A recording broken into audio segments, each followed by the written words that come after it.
बहुत पुरानी बात है। एक जंगल में एक गुरुकुल था जिसमें बहुत सारे बच्चे पढ़ने आते थे। एक बार की बात है, गुरुजी सभी विद्यार्थियों को पढ़ा रहे थे, मगर एक विद्यार्थी ऐसा था जिसे बार बार समझाने पर भी समझ में नहीं आ रहा था। गुरुजी को बहुत तेज गुस्सा आया और उन्होंने उस विद्यार्थी से कहा, जरा अपनी हथेली तो दिखाओ बेटा। विद्यार्थी ने हथेली गुरुजी के आगे कर दी।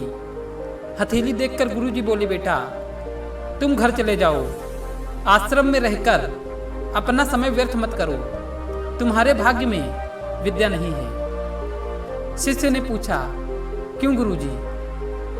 गुरुजी ने कहा, तुम्हारे हाथ में विद्या की रेखा नहीं है। गुरुजी ने एक होशियार विद्यार्थी की हथेली उसे दिखाते हुए कहा, यह देखो, ये है विद्या की रेखा, यह तुम्हारे हाथ में नहीं, इसलिए तुम अपना समय नष्ट ना करो और घर चले जाओ और वहां अपना कोई और काम देखो।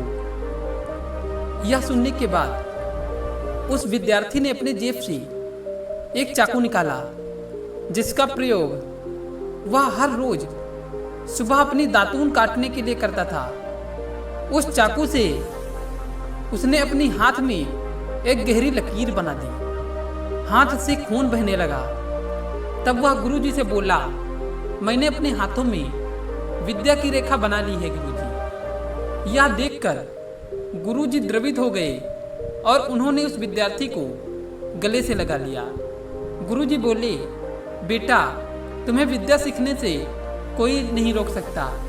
दृढ़ निश्चय और परिश्रम हाथ की रेखाओं को ही बदल देती हैं। दोस्तों, वह विद्यार्थी आगे चलकर महर्षि पाणिनि के नाम से प्रसिद्ध हुए, जिसने विश्व प्रसिद्ध व्याकरण अष्टाध्यायी की रचना की है। इतनी सदियां बीत जाने के बाद भी, आज 2700 वर्ष बाद भी विश्व की किसी भी भाषा में ऐसा उत्कृष्ट और पूर्ण व्याख्या का ग्रंथ अब तक नहीं बना। तो दोस्तों, इस कहानी की शिक्षा ये है कि लोग चाहे जो भी कहें, हम हर एक को गलत साबित करते हुए अपनी लगन और कठिन परिश्रम के दम पर जो चाहे वो हासिल कर सकते हैं।